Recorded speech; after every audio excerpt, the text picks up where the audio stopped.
A Peculiar Grace by Geoffrey Lent. Narrated by Todd McLaren. Copyright 2007 by Geoffrey Lent. This unabridged audiobook is published by arrangement with Geoffrey Lent and Inkwell Management, and was produced in the year 2007 by Tantor Media Incorporated, which holds the copyright thereto. Chapter 1. When the vehicle passed through his yard in the middle of the night, and continued up the hill and into the woods along the rutted, ancient road, Hewitt Pearce barely registered it. Kids out jeeping on an early summer night, a signal start to summer.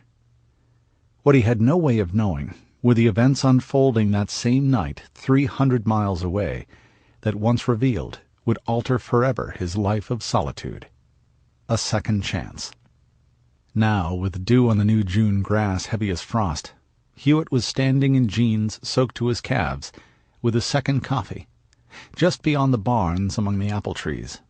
An even dozen ancients with low-slung heavy branches, trunks twisted and thick and dense below the canopy of pink-hearted white blossoms. The sun was up over the eastern ridge, and striking the top of the western ridge, the young leaves of the tree line illuminated more golden than green, glowing. 2 weeks to the solstice. 5:27 when he'd left the kitchen. Shivering with his wet pants in the morning air, a flannel shirt open over the T-shirt which would be all he'd want once the sun rose higher. The old barn cat had met him at the porch and followed him across the gravel yard, but stopped at the deep grass to avoid the wet, too old to care if there were mice among the apples. A sack of cat food was ripped open in the carriage barn, leaning against the hay bales, yellow and mouldering, gone to waste except for the warm winter bed they provided the cat.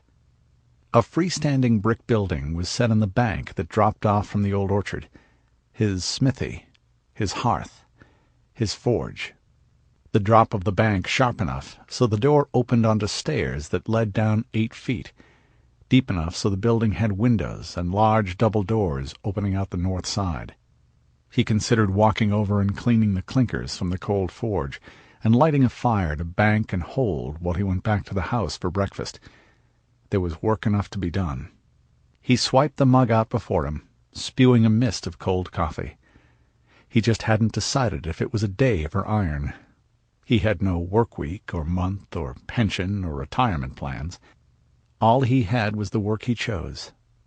This approach created problems, but not for him.